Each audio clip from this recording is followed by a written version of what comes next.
has built to this. I've never experienced anything like it. Everybody is on their feet. It's over!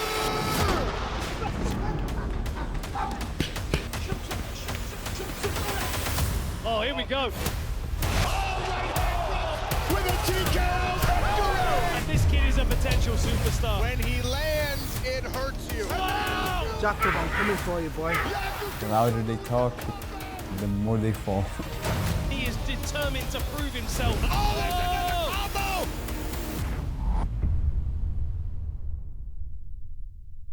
Hello, one and all. Andy Shepherd here, along with the Outlaw, or in this case, Two Hats, Dan Hardy here, as we take a look towards the upcoming PFL Europe season. Specifically, our first event in Paris on March 7th.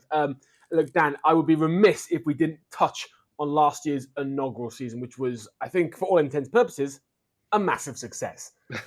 Yeah, I mean, it was incredible, wasn't it? You know, the aftermath of the event, the way that it resonated around the globe, really, you know, especially with the knockout that Doumbé delivered in the main event. But even just the build-up and everything, it felt like a special moment. You know, obviously that's why we're going back to Paris. That's why we've tripled the size of the event, because people were, I mean, clamoring for tickets for the last. Even that, you triple the size of it. Even that sold out in minutes. You could have gone bigger. Minutes. We're going to need a stadium for Doumbé's future fights, you know, especially if he keeps winning the way that he is. Of course, you know, he's back in this one, March 7th, in the main event again. A very, very tough opponent again, another undefeated prospect that he's selected, that he wants to topple. But, you know, he's just a special athlete, and what he did last year in September, along with, you know, the fighters that were there for the playoffs, and of course the co-main event, Lazy King, who's going to be joining us again for the co-main event on March 7th. It was one of the most special nights of mixed martial arts I've ever experienced, and I fully expect March 7th to be very much the same, but obviously on a bigger scale. And the scale is going to be huge, and the scale that you're involved is bigger than ever. Of course, you're part of the team as an analyst, but also you're the head of fighter ops for PFL Europe. You're heavily involved behind the scenes. For you to have been a part of this journey and the journey moving forward, what's the sense? You should be very proud from where I'm sitting of everything that's been accomplished. How do you feel sitting here, seeing how everything's shaped out? Yeah, I mean, you know, pride is a good way of putting it. I mean, it's been a lot of hard work, and people are still working hard behind the scenes. Fortunately, you know, a big part of my job is done already, which was matching the card. You know, every single one of these fights from top to bottom, I've matched myself. And I feel like every single one of these fights deserves everyone's attention, because from top to bottom, every single fight on this card is an absolute banger. You know, people are fighting here for different reasons. We've got people in the lightweight, welterweight brackets that are going to move on to the playoffs if they're successful. We've got feature bouts with, you know, with upcoming superstars who we've not even whispered the name yet into the ether, and already they're just blowing up social media. It's really amazing what this card is looking like as it's come together. You know, not only the regular season fighters that are planning on being European champions at the end of this year, but also the young prospects under 3-4 fights on their records, and already selling loads of tickets and tearing it up. That's what we like, man. We like ticket sales. And look, it does seem like a USP of PFL that every fight is a banger. Wherever you tune in on a card, there's no sort of filler fights. There's no fights you're going to watch and go to the bathroom. How hard is it to put these cards together? Honestly, I mean, I don't know whether it's because I'm in a fortunate position, because, you know, like people know me, so they know what kind of person I am and what I'm looking for, and I have the right people gravitate to me, it seems. You know, if I'm looking for something particular, like I've been looking for a heavyweight for a little while now, and I'm just kind of patient because I know the right person will present themselves. And like, there are so many fighters around Europe that are worth people's attention that it makes my life a lot easier, to be honest. I could have matched this card 2 times over. If we had more time, if we had the arena for a longer period of time, I would have added more fights. But we're already stacked. You know, we're gonna have, you know, we're gonna have. Well, I won't give the full number out yet, because obviously things are shifting and moving. But we're gonna have a lot of fights on this card, and you know, like you said, it's important for me, for every single fighter on this card, every single fighter that straps on a pair of PFL gloves, to feel like they've been selected because of their skill and because of their talent and because they've got potential to win the fight they're in. And I'm not looking at any other organizations when I say those words, but I don't want anybody to look at one of the cards that I've put together and feel like there are matches that don't make sense on there.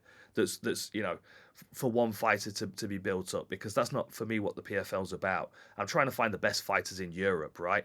Because I'm trying to find the European champions that we can send onto the global roster and that are going to win world titles. So it's a tough bunch. Every bracket in the PFL roster is a tough bunch, and I've made it that way from top to bottom, and that always is going to deliver good fights, isn't it? Absolutely. Look, there's plenty of fresh faces for us to look forward to, not least in the welterweight bracket you've put together.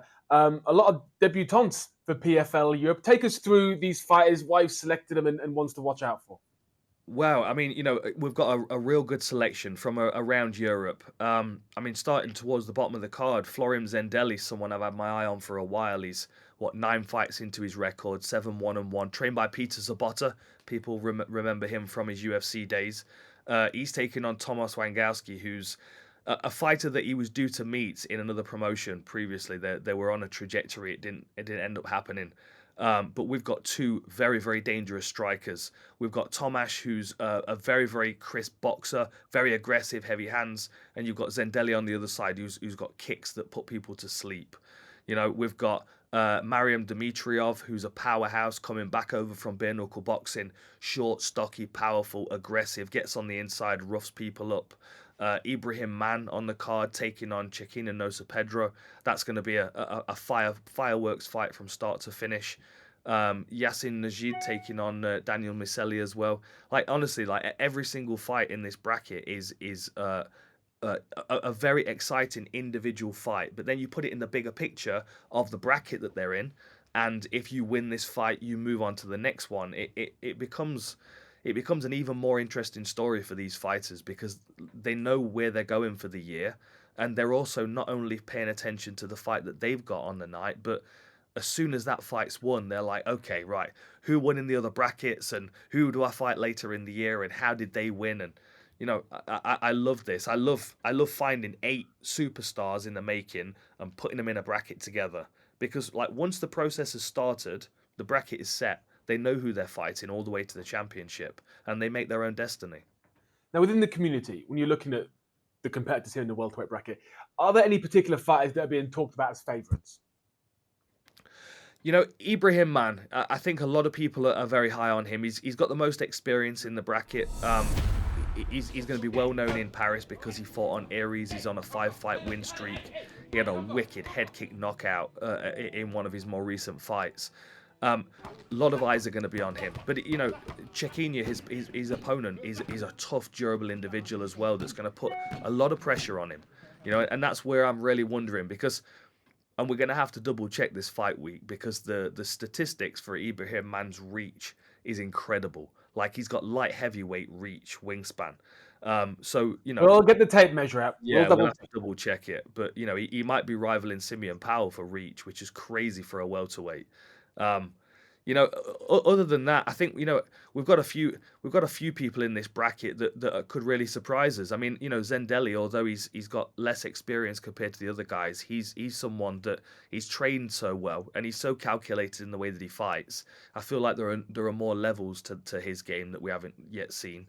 And then Mariam Dimitriov against 𝗟𝗏𝗢𝗄 Cartel, two powerhouse individuals.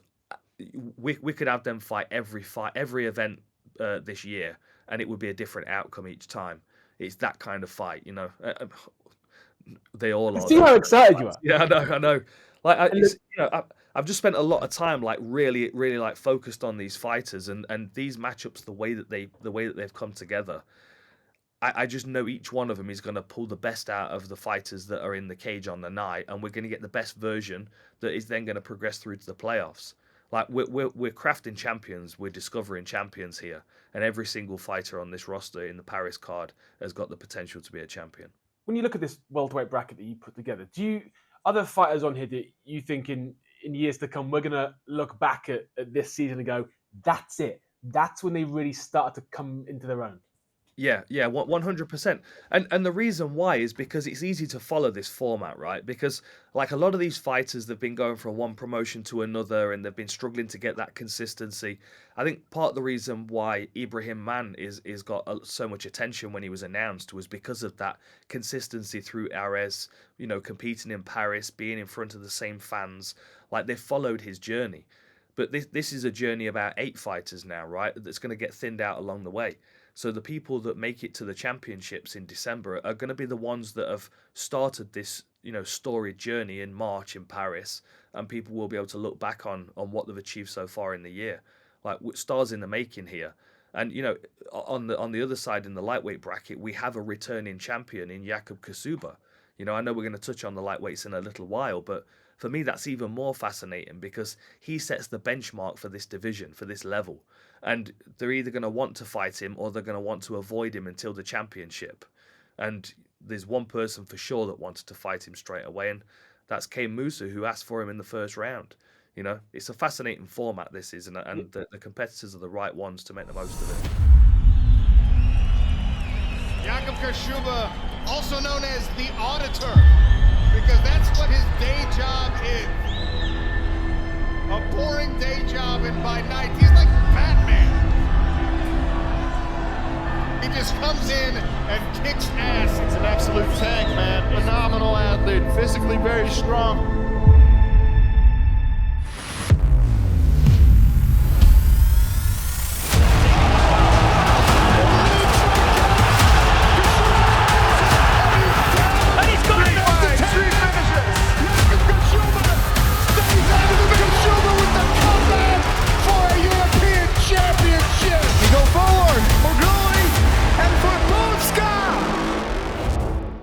We'll talk about some of these individuals a bit deeper in a moment, but as a whole, how proud are you of this lightweight bracket you put together? It's a very, very well balanced bracket, and I kind of sound like I'm tooting my own horn here because I'm Toot away. Two jobs. If not, I'll do it, Dan. You should toot. Well, like my job as a commentator is to kind of find the best features of these fighters and talk them up. But I've also, I've selected these fighters and put them in the matchups that they are. So, like the reason why these matchups are so fascinating is because we've got a whole spectrum of different people on the card. Same at welterweight, we've got people early in their career at 7-1-1. We've got people later in their career at 13-4. You look at this bracket, it's the same thing again, right? We've got the undefeated champion, 11-0. He's taking on a Bellator veteran in 𝗘𝗨𝗥𝗢𝗣𝗑, who's 14-5. More experience. He's been in the trenches with higher level fighters, and he's going to test Kasouba. He's going to gut check him to make sure he's really a European champion, because Kane's got doubts, and I like the fact that Kane brings that intensity to the bracket. And then, you've got other fighters at different stages in their career as well, like Anatoly Bal against Conor Hughes. 2 guys that looked very good last year, that impressed us. Conor Hughes obviously lost his first round fight, but then came back in December and looked very, very strong. And then Anatoly Bal, they've both got a win over the same opponent. We're going to see how they face off against one another. But that might be the sleeper fight on the card, to be honest. We might see the world champion in that fight. 𝗟𝗑𝗅𝗣𝗑's already taken this division apart, as we know. It's going to be very interesting to see if he can do the same thing with this year's bracket, because there are not as many familiar faces. I would imagine from Kasouba's perspective, he was thinking he was going to come back in and beat some of the same guys that he beat on the way to the championship last year. But it's a whole new crop of guys, some familiar faces, but a lot of new ones as well, and a lot of dangerous individuals. Well, yeah, including his first opponent, Kane the Danger Musa, who actually we get to talk to now. Kane the Danger Musa, great to speak to you, mate. You're heading towards the end of your fight camp as you push towards March 7th in Paris. How is it all shaping up? Well, listen, I'll be honest with you. This has been, and I know everybody does say it, this has been a good camp. It's been, what the best thing for me was with this camp is it's been a quick turnaround, yeah? My last fight, I knew about the fight probably about 14 weeks out.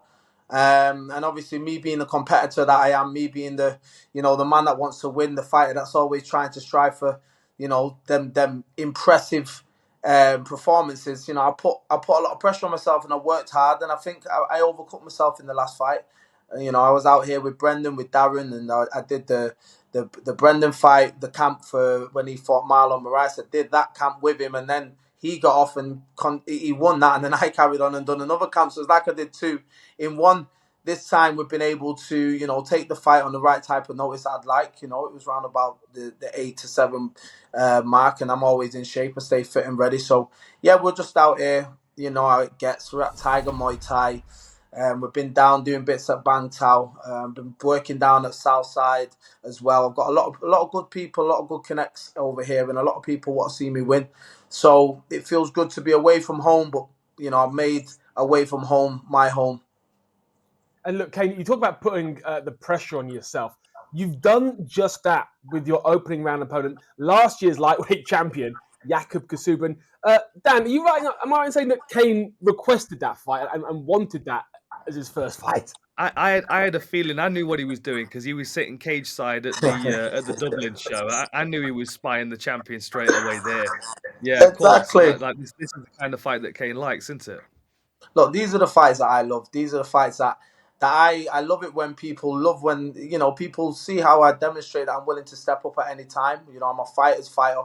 I'm here to put on a show, and I believe in myself. And, you know, take nothing away from my opponent in the respect of, you know, he's a champion. He's won his fight, so he's obviously got, you know, a certain certain ability and certain mindset to win. But I watched his fight with John Mitchell, and you know, all right, he won, but was I majorly impressed? Do I think he's got the ability above other people that I've competed against? And the answer to that is no. So, you know, I was definitely happy to, you know, look Dan up and down and say, hey, Dan, let's get this one rock and rolling, because, you know, I seen him out there, I seen him there, and I was like, right, look, I know I can take this guy, so it's go time. So how are you preparing for Ksouba then? Have you brought people in that are gonna try and put that kind of pressure on you, or are you planning on switching it and putting the pressure on him? Listen, let's be honest about something, Dan. Yeah, I am the pressure fighter. I am the pressure. Do you understand? That's what I bring to every fight. You know, last fight I brought so much pressure that I actually put myself under too much pressure, because, you know, you look at the man that I fought 𝗘𝗨𝗥𝗢𝗣𝗘. You know, he was in the UFC. You know, he was he fought the PFL World Champion Oban Mercier. No one ever made him take a back step in any of the fights that he was in. If anyone can go and watch his tape and see. And I knew for me that was going to be a major, that was going to be my biggest issue, was being able to keep him on the back foot, because he did well on the back foot, but he loves when he's on front foot. So I was able to break that midway through, well, beginning into the second round. Obviously, he dropped me in the first. And then when I broke that and I pushed him and had him back, everyone knows, you know, I got overexcited and I went for the kill. And obviously, you know, he's an elite level striker and he's fought at high level. And, you know, I paid the price for my mistake. And I've learned from that mistake. But once again, saying the pressure, remember, I am Andy. I am the pressure, and that's what I bring, and that's why they call me the danger. So, you know, make sure you let the people know that. And look, we do know you're the danger, Kane, but you are now just stepping into PFL for the first time. Is this a bit like sort of the first day at a new school for you? Yeah, look, it's exciting. I said it to Dan. I've seen from the beginning, from when Brendan first started with the PFL, I knew it was something special. You know, we spoke to a few of the guys who were, you know, in charge of running the organisation, and, you know, the vision that everybody had for the PFL in the future it sounded exciting. And to be fair with you, you know, it sounded a little bit too good to be true. But nevertheless, the guys have gone away and lived up to their expectation, and now they've delivered such an amazing opportunity for all the young fighters, all the new fighters, experienced fighters like myself. Look, there's no one's being left out with the PFL. You know, you see all the signings of the young prospects coming up, and then you've got the veterans like myself. So for me, it is like going to a whole new school, a new team. But at the end of the day, look, Andy, I've known you for a long time. Dan, I've known you for a long time. And obviously, there's a lot of people in the organisation, fighters that I've known for a long time. For me, it feels like home before I even got in there. So, you know, Jakub's he's got to watch out, because I'm coming to take that place, boy. So what does 2024 do for the legacy of 𝗘𝗨𝗥𝗢𝗣𝗡 then? Because in 3 fights you could have a European title around your waist. Like where does this sit in the history books for you as a fighter? For me, Dan, this just cements everything that I've been striving for all my life. Let's be real about something. I've been grinding for years, Dan. I started when I was 18 years of age. I'm 37. I'm still fresh. I went away. I spent some time away, and I think that time away allowed me to preserve my body. And I come out and I pursued whilst raising 3 children. I've done a lot, and I was still able to compete at this level. But now everything's in order. I've got everything in order. My last camp, few things were out of place, but regardless of what, the better man won on the night, and I'll never take that away from him. But this time, I said, we're coming to win, and this fight will cement me in the history books of UK MMA. And Dan, I see you've been cemented, and you deserve all your accolades that you get for what you've done for the UK scene. And I actually want to play my part and be cemented, because I've given my life to this sport. I've been training since I was 18 years of age. I'm 37. I've never stopped believing in myself all the way through that. Okay, at 37 years old, how many more miles are left on your clock? Let's say you do. Why? How many more miles are left on Joe Romero's clock? It's just until the fire goes, man. That's It's a good point. If you can do what you want this year and become the PFL Europe champion, when I become, sorry, Andy, to abruptly break it, but when I become, that's the wording that we're bringing around here. Yes. When you become, when I become, what have you envisioned after that? Where would you like to go after that? Have you looked at PFL Global? Have you looked at the Super Fight Series? What would you like to aspire to? For me, it would be for the belt again. Going to the next tournament and work for that belt. I believe I can do it.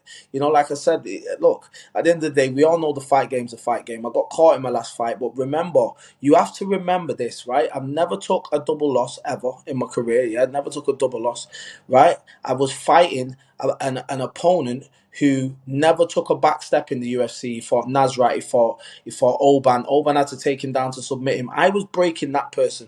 Do you understand? So when it comes down to heart of a lion, and when it comes down to the ability to fight, I've got that ability. Now I learned from my mistakes, and now, we're coming forward, and I'm going to do this, and I'm going to go for the belt. I believe I've got it in me. And I'm just excited for everything to come, what's in the future, man. It's the dangerous time.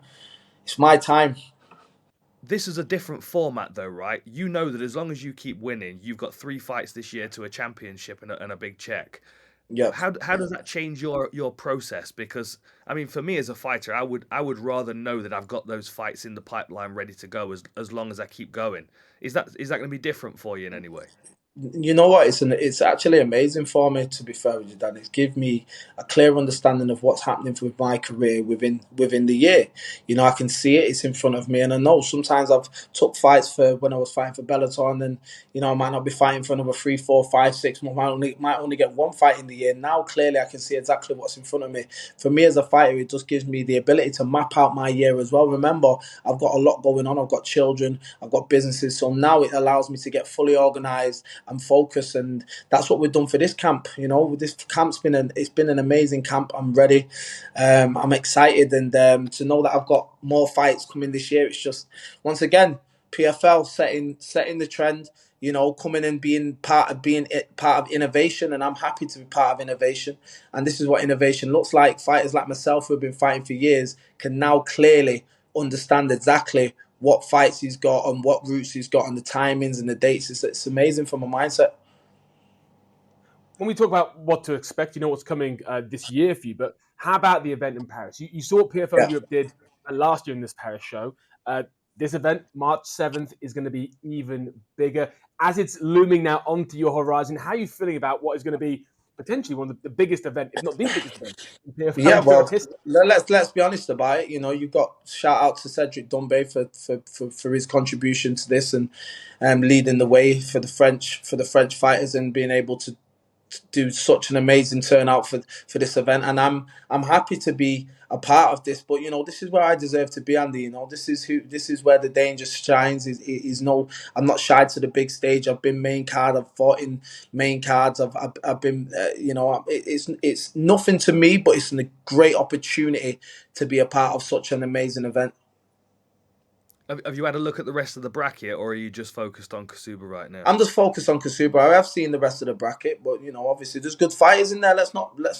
You know me, I'm not here to start talking unnecessary bullshit if I can say that. But there's good fighters, there's solid fighters in this bracket. But once again, I believe I've got more experience, and I believe I've fought tougher opponents than anyone that's in this bracket. So there's nothing in here that's gonna shock me or give me any looks that I've not felt before. So I'm ready to go, Dan. Well, okay, we're excited to see you in Paris on March the 7th.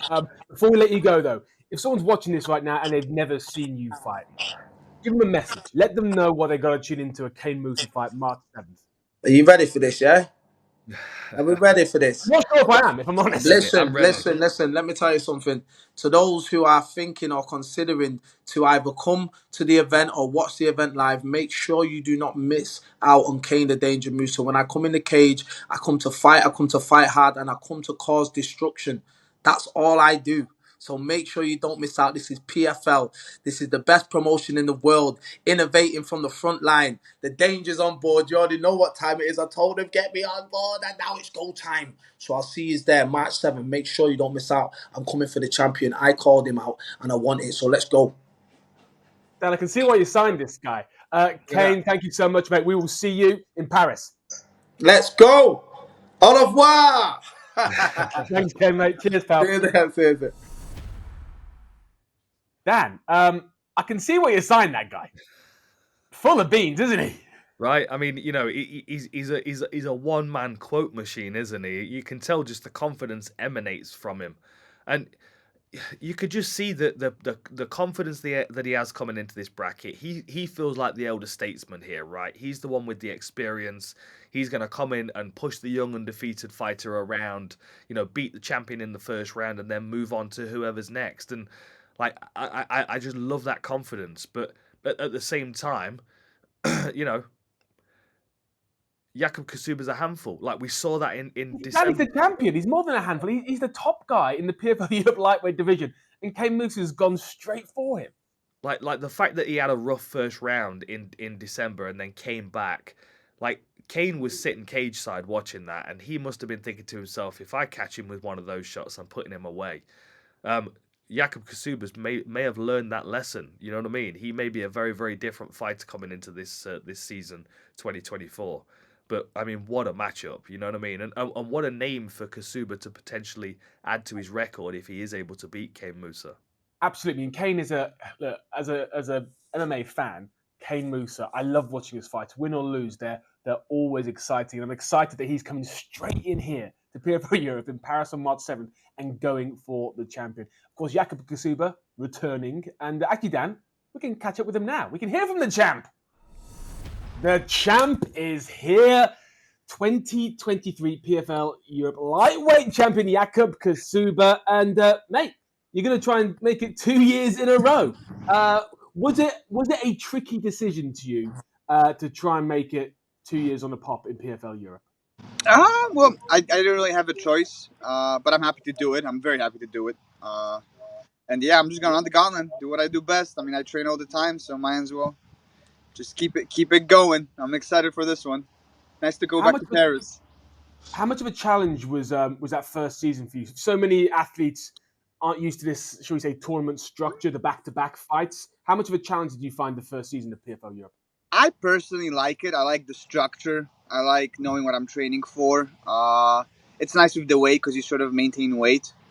I think this fight now was a bit more stressful just because I couldn't, after this last fight in Dublin, I couldn't train for 3 weeks due to my injuries before and after the fight. And I was when Dan wrote to me, March 7th, I was like, oh shit. I checked my weight. I was 195. But we're down to 175, and I'm feeling strong, and I'm excited. I was in the best shape of my life essentially 2 months ago, so it came off no problem. Okay, so 195, but there's no way that you didn't have abs still at 195. Like they were there. I thought at 170. As soon as I hit 180, I was in terrible condition. But I can't imagine you not being in shape, my friend.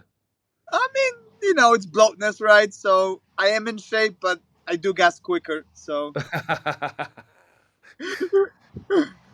but yeah, it was pretty easy to get down back again and start training. So that made me, after 2 weeks, I was like, okay, we're good, because at first I was, biting my fingernails because I never done such a cut. Yeah. And it's interesting you said that you were 195, Jakob, because when I see you inside the cage, you're one of those athletes where I'm like, you look huge. You look gargantuan for the weight. Yeah, It's you look interesting to see- 195 on fight night. Yeah, he looks 205 on fight night and still with a dozen abs.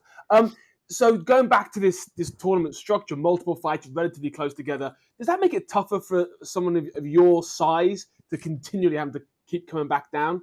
I mean, as long as I know the general dates, I can plan accordingly.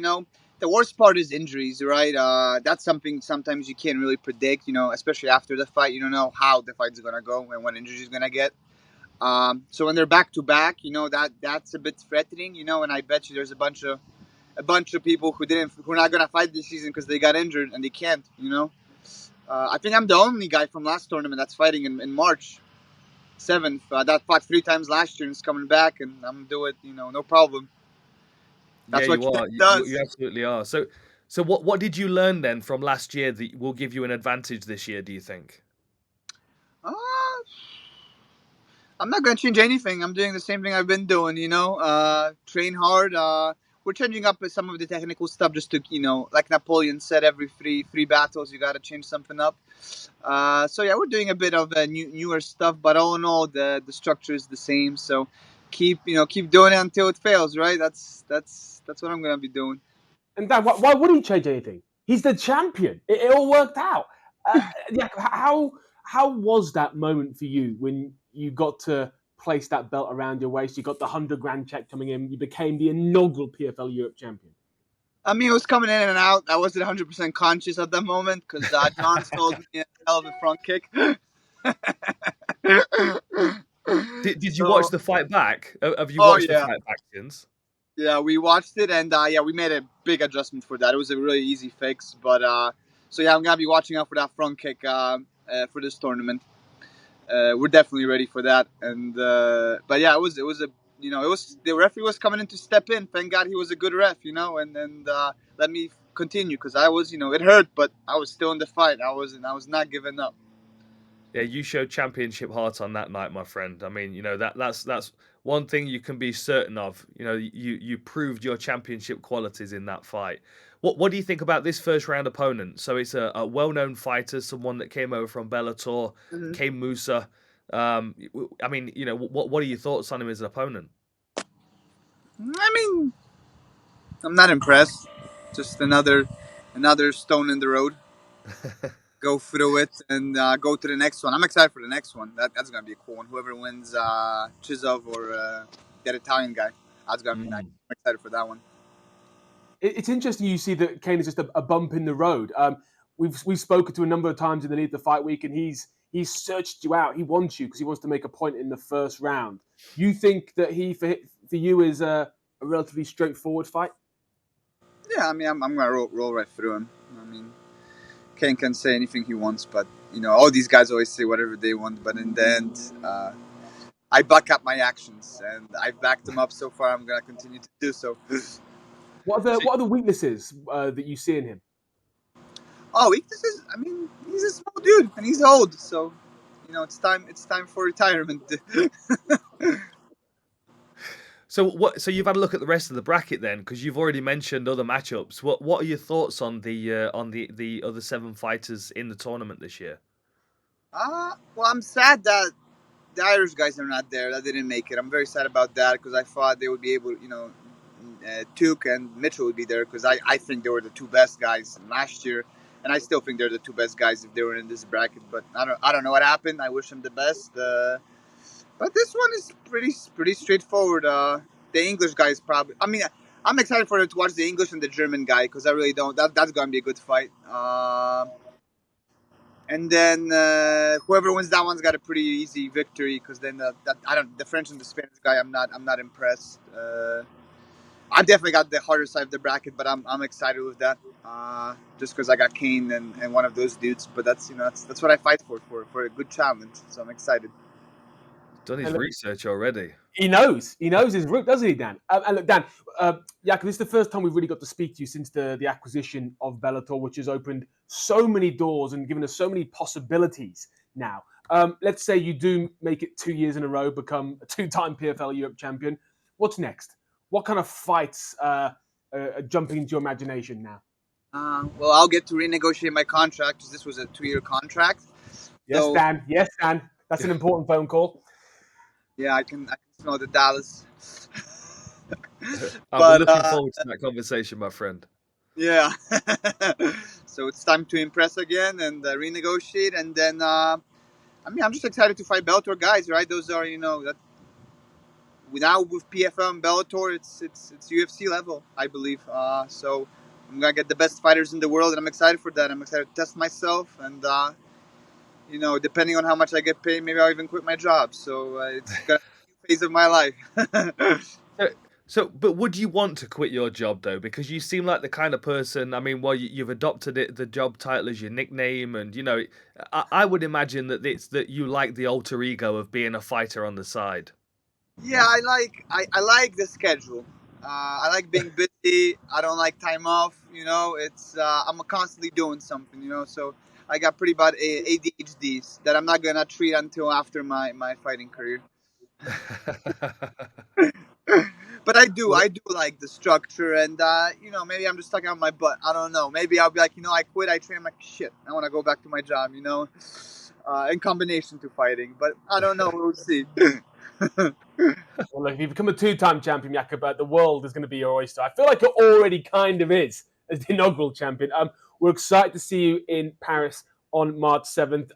If fans haven't seen you perform before and they're watching this thinking, why should I tune in to PFL Europe on March 7th? Why? Why should they come and watch one of your fights? I always like how Dan says it. I'm the powerhouse, the Polish powerhouse, the Polish train. Choo choo. I'm going forward. I'm fighting. You can hit me. I ain't gonna break. That's what I do.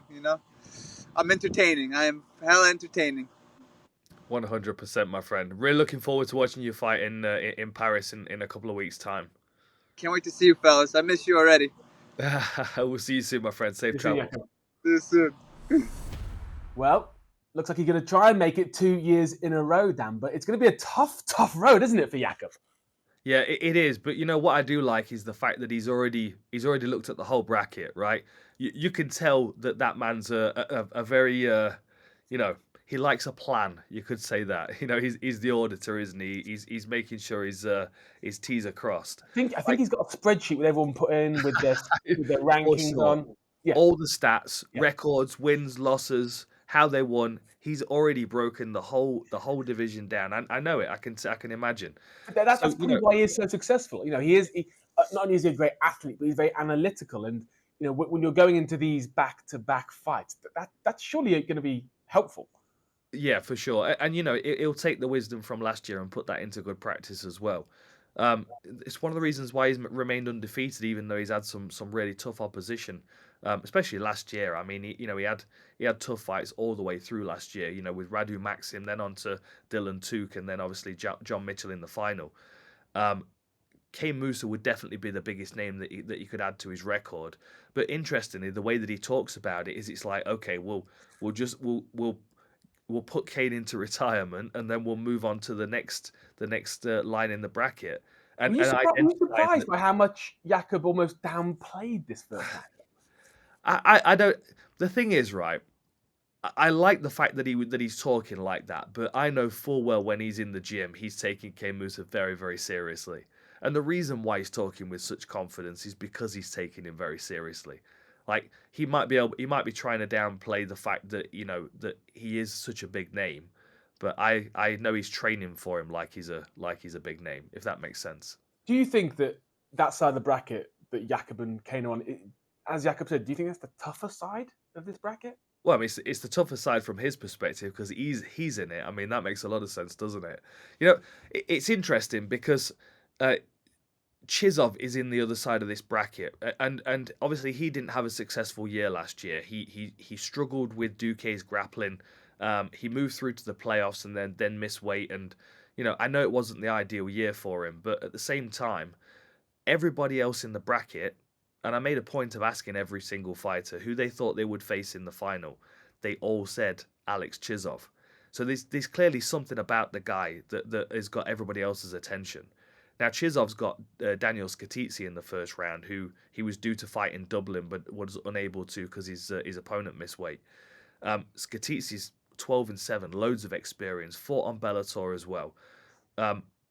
That's not an easy fight at all, in any way, shape, or form. The guy's trained by John Kavanagh. He's at SBG all the time. You know, it's a very, very interesting fight. But 𝗘𝗧ov, for me, he's got this presence about him that everybody else in the bracket picked up on last year. And I'm interested to see if he has the same kind of presence this year. But it certainly seems like Kasubas picked up on the fact that he's potentially the toughest test in the division. Dan, you talk about presence. We're going to be graced, I believe, right now by 𝗟𝗘𝗔𝗚𝗏's presence. Alex, are you there? Alex, new haircut. I like it, my friend. You look like one of the Beatles. Beatles you probably don't know who the Beatles are, right? Beatles is an old English musical Correct. group, yeah? Yep, that's it. There's loads and loads of popular songs. If I play a few songs, you definitely know them. But that suits you, my friend. That's a solid haircut. That looks really good. Thank you so much. When I will fighting in England, I will go, like, my entrance will be on the Beatles song. Perfect. I will put there it. You go. Yeah. We need to do a show in Liverpool. They would appreciate you with that haircut. How are you? You look healthy. You look strong. Yeah, I'm looking very good. I'm very good feeling mentally, physically, best shape of my life. Weight is on point. All good. Good preparation, good camp, and I'm excited to fight. How much? 3 weeks till the fight. So yeah, can't wait. Alex, a change of hairstyle. But what has changed in your style? Last year didn't go as I'm sure you would have wanted to in the PFL Europe tournament. Yeah. You get a second run at it in 2024. How will things be different for you? Yeah, I'm really glad that PFL allows me to compete one more time in PFL European. It's a big opportunity for me. I make a couple of adjustments from my previous year, change a lot of things in my personal life and my training camp. So I'm ready to make a statement and show a good fight and win the belt. So when I spoke to the rest of the lightweights last year, they all said that they thought you would be in the finals last year. Yeah. Why do you think everybody else in the bracket thought you would be one of the contenders for the championship? To be honest, I don't know. I'm.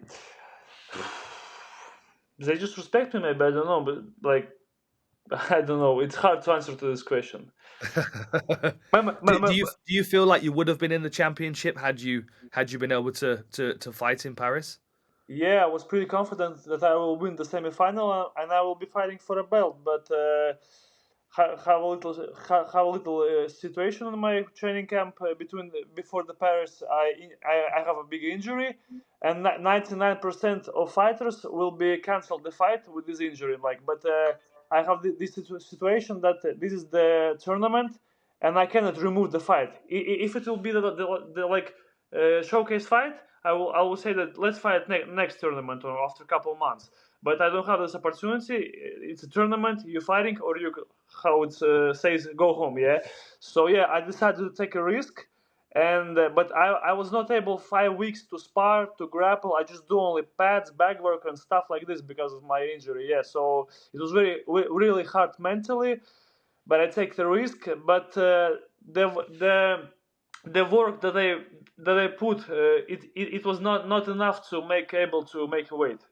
So yeah, I was training like 20%, no sparring, no grappling, no rounds, only like pads and like some physical stuff. Yeah, so it was not enough to make weight. So yeah, I'm feeling real bad for this moment. I'm professional. I have 12 professional fights, and I always make weight. So yeah, it's like I don't know how it's called. Say it in English. It's like a black. How it's called? It's a black color on my I don't know how it's called. Yeah, I understand. But at the same time, we understand that you had an injury. This is why we had to bring you back this year because a lot of people had high hopes for you, high expectations last year, and when you were in Paris, I could tell that you'd not had a very good training camp. But obviously this year's gone well. This training camp's gone well so far. How are you feeling right now, and where's your weight? What is my weight right now? Yeah. My weight Are you is heavy still? I think when I wake up at the morning, I was, I think, 76.9, 77. Nice. Bro, usually I'm on my fight week, beginning of my fight week, I was like 78, 77. Now like 77, I think. Yeah, 77, I am 100% was when I wake up before the Wow. breakfast. So yeah. So yeah, You're well, on- I even look different. If you see me without my can see. t-shirt, I even look different, you know. So I can see in your face you look healthier as well. You look happier and healthier than you did yeah, last year. yeah. So yeah, I can make a couple adjustments, like change a lot of things in my, like, you know, I feel that all my professional career I was a young stupid guy, and like I was only professional at the moment when my fight is booked. So like couple months before the fight, yeah, I have a discipline, I have regime, I eat well, but like fight is over. And it starts like again, like junk food, like stuff like I go late to sleep. So yeah, now I fix these moments, and I realized that to be able to compete at this level, you need to be professional not only in the cage but also you get it how it is. Not in the Alex, cage. Alex, you know now with this this PFL Europe sort of tournament structure, the roadmap for your year is laid out. You've been through this before. This is your second year in the tournament. Yeah. You've got something of an advantage because a lot of people in your bracket this year haven't done this. What did you take from the experience last year of being in PFL Europe that you can move forward into this year? That I don't have time to rest after the fight. So usually, like when it's like just a regular fight, you win the fight, and you have like maybe a couple of weeks, you rest, like eat some food, you go to vacation. Now, like it's gonna be like about straight back to the gym and continue to work. When will be the semifinals, the second tournament? The semi-finals will be September, so you'll have a little break after this. You'll be able to recover after this fight. Not too much of a break, Alex. Not too much. No, of a break. no. I like the goal is set. I want to be a champion, and this year I'll be working like 100% whole year without rest.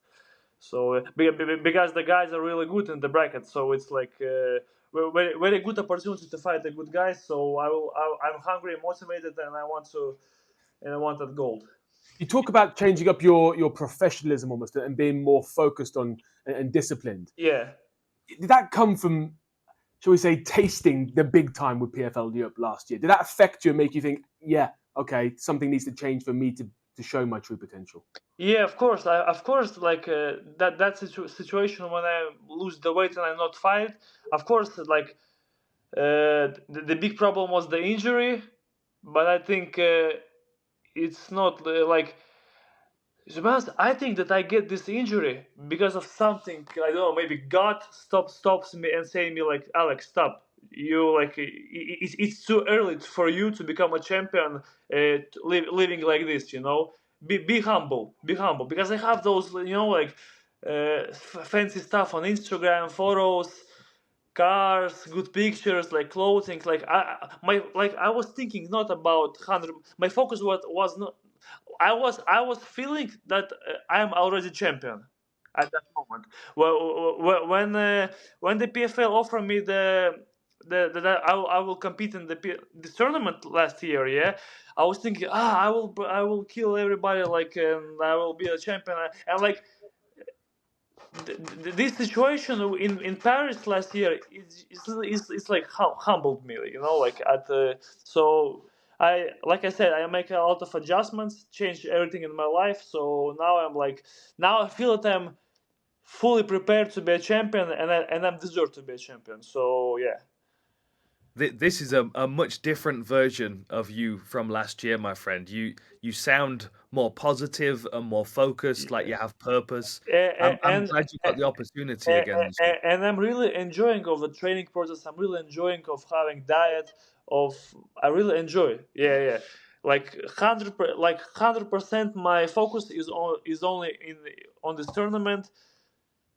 And fuck, I'm excited. Yeah, I'm really happy.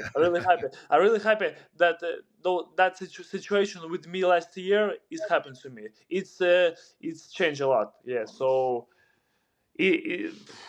I'm really happy. Yeah. Awesome. Alex, let's look at your first opponent. You got 𝗟𝗘𝗥𝗢𝗘𝗦. What do you make of him as a first round opponent? Like I said, this bracket we have only good, skillful guy. How is his name? Daniel. Daniel, yes, 𝗟𝗘𝗥𝗢𝗘𝗦. Yeah. Good experienced guy. Bellator veteran. Have a nice names on his record. So nothing special. Just a good tough guy with who like. For me, it's just another step to be a champion. So like, just a good guy, well rounded, nothing special to be honest. So what work needs to be done now between here and the fight before you arrive in the cage on fight night? What else is left to do? This is the last hard week before the tournament. Like usually, I stop doing like hard sparrings 2 weeks before the fight. So this is the hardest week. Like the hardest part is done. Like I feel in good shape. So this is the last tough week, and then it will be like 2 weeks more like technical stuff, working like for my opponent, like some and weight cut, of course. So I'm fully prepared. Awesome. Is my English is good? Because I think Your English is very good, my you friend. understand Yeah. me? Yeah. Your English is very good, and Yeah. we're not asking easy questions either. Because I speak 3 languages: English, Latvian, and Russian. So Wow. We barely speak one between us. yeah, And you speak martial arts, which is a whole other language. yeah, 4 languages. Yeah. Well, Alex, look, it's great to see you prepared for this big opening round in Paris. We're prepared to see you in action. We can't wait. Thank you for your time, and we'll see you when PFL Europe kicks off on March 7th. Thank you, guys. Good Thank luck, you my for friend. having me. Thank you so much. See you soon. See you See you, soon. mate. Dan, have you ever thought about the Beatles kind of bowl cut thing? You ever? I think you could pull it off if I'm completely honest with you. You think he looks fresh, doesn't he? He looks good. Honestly, that's a different version of 𝗟𝗧ov. Like last year, he was quiet, but he was kind of, I don't know. He doesn't look nearly as healthy or as vibrant as he does now. I'm interested to see what he looks like this year because he seemed. It's almost like although last year was a bad year for him, it matured him in a lot of ways. You know. And we talked again and again about the stories that this tournament gives us, and I think in this division, particularly following the returning competitors, seeing how they've evolved, what they've learned, I think it's super exciting. But another fight outside of the tournament that people are getting very excited about. It's our main event in Paris on March 7th. It's the return of Cedric Doumbe. What can we expect from this superstar?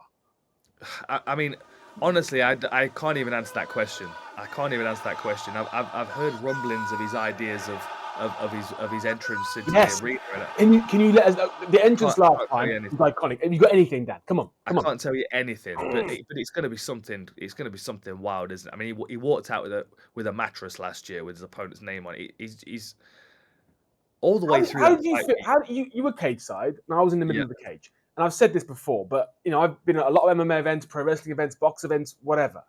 That, even now, like the goosebumps are coming. That was so special. The emotion, everything. How was it for you that night? It was amazing. It was. There are a few nights of fights that stand out to me like that one. And I've said it before. The only thing I could really liken it to was McGregor v Brandao in Dublin. It felt like the arrival of a superstar is what it felt like. When he walked out, when he took to the stage. I've watched it back a few times. Of course, it don't take very long, does it? But the whole walkout and everything, and even when Mark Goddard called them to the center to start it, and like he walked in and then walked out again, and like just watching everyone's emotions that was in there, like the inspectors and the referee and his opponent, and he just captivated the whole audience that night. It was really quite incredible. He's a fighter. But you've mentioned Conor, and he's not trying to replicate Conor, but he gets the manipulation of emotion just like Conor does, doesn't he? I think outside of France, it was hard for us to really understand why he was such a big superstar. But why is he this iconic figure? I mean, he's got a cult following from his kickboxing days, but I think people, there were a lot of people that journeyed along with him when he was on his kickboxing career, and they saw him win his world title and lose it and go back and collect it again, and the evolution that we saw in him as a fighter style, like going from being quite elusive to being a real heavy-handed boxer.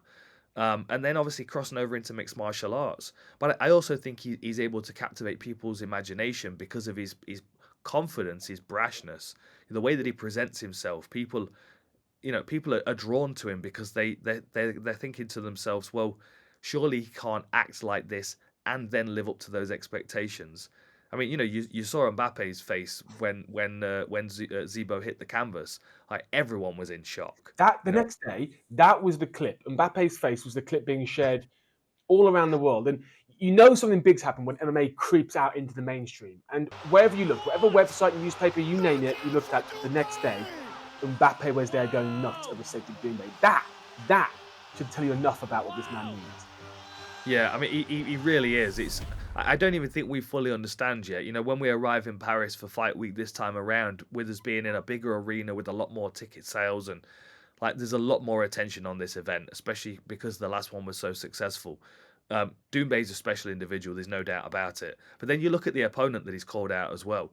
Like, he's gone for another undefeated prospect.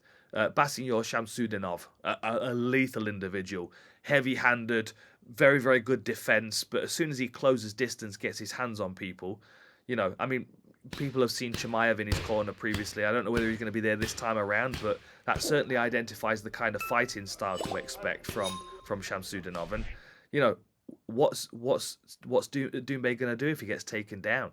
Like, this is the big question coming out of kickboxing with the credentials that he had, is what happens if he's taken out of his element? But he feels so confident that he's called out one of the most dangerous prospects that he could have possibly found in Europe. And respect to him, but it's a tough fight. You're the expert of experts. How good is Doumbé? How good can he be? Can he compete at a world-class level? Perhaps not today, tomorrow, but does he have that potential to compete at the very top of this industry? I mean, we just don't know. I mean, he's 5 fights into his career. If his career was anything like his kickboxing record, then absolutely he'll go down in history as one of the best martial artists, best MMA fighters, as well as kickboxers that's ever lived. But we're still early in his career. We're still asking these questions. And that one of the reasons why I feel like Cedric went after Baki as an opponent is because he feels like he would prove so much in one victory. Knocking out Zebo almost worked against him because it was what was expected.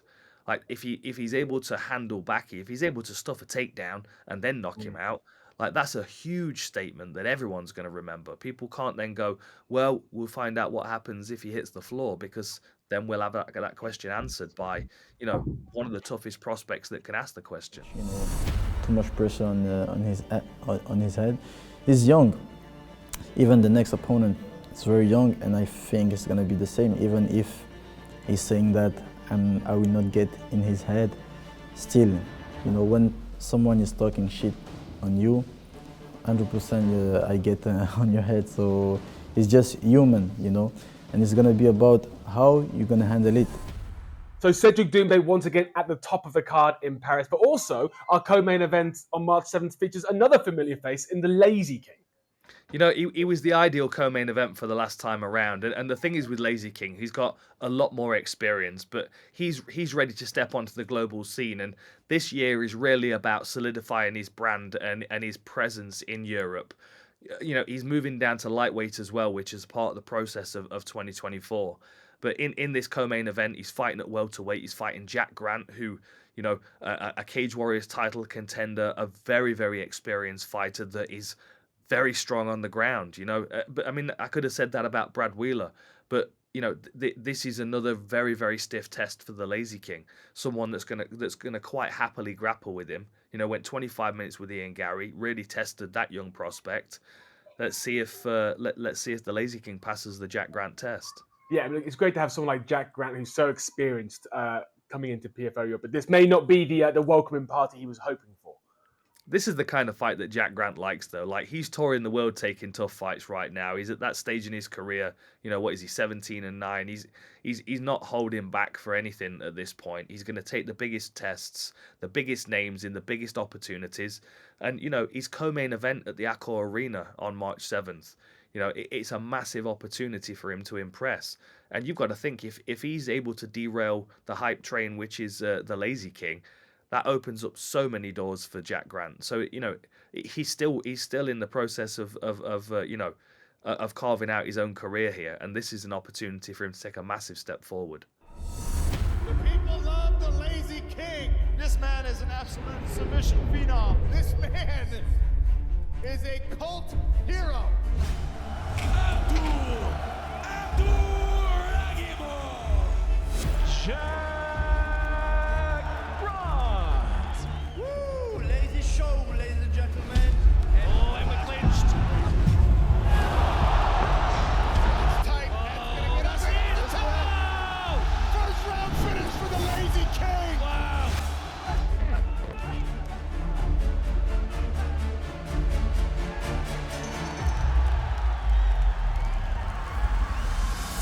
All hail the Lazy King. You know, I'm the skinny power kid.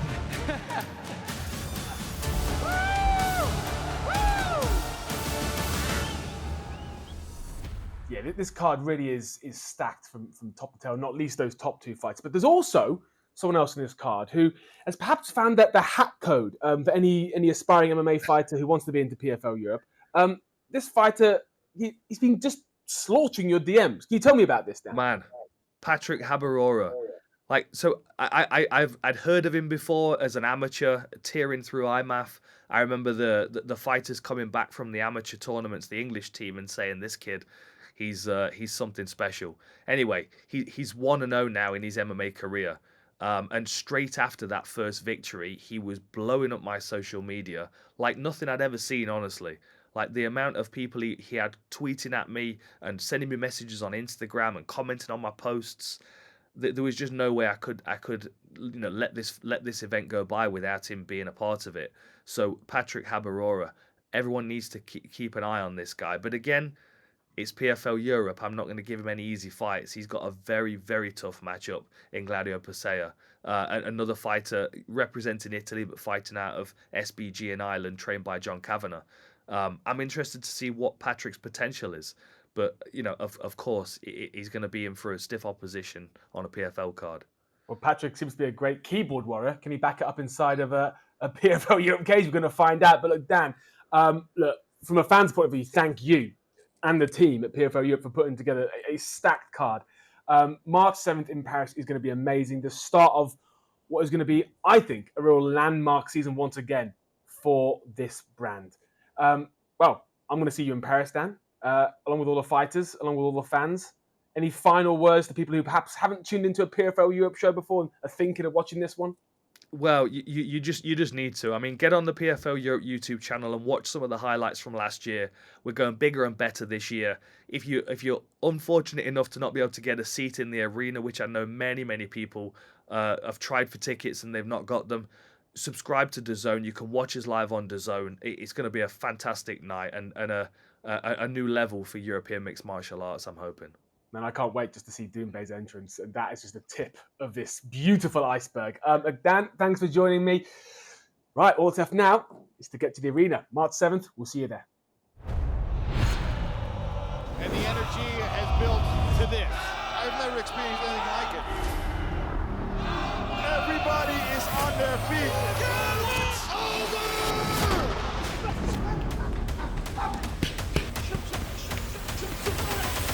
Oh, here we go.